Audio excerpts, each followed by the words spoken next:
দেখুন গণিতের ম্যাজিক এই ধরনের ম্যাথগুলো আমরা সহজেই করতে পারবো। তো প্রথমে আমরা কি করব, এরকম অঙ্ক দেখলে প্রথমে দুইটা আমরা গুণ করে দেবো।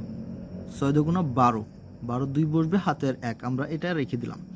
এরপর আমরা কি করব, এই আড়াআড়ি গুণ করব 5 এবং 6 এবং 2 এবং 4, দুটা গুণ করব।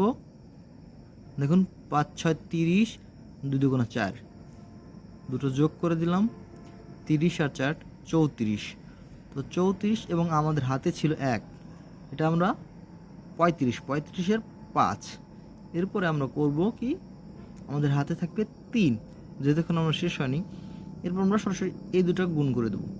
5 দুগুণা 10, 10 হলে আর হাতের 3 13। দেখুন এভাবে 13,52।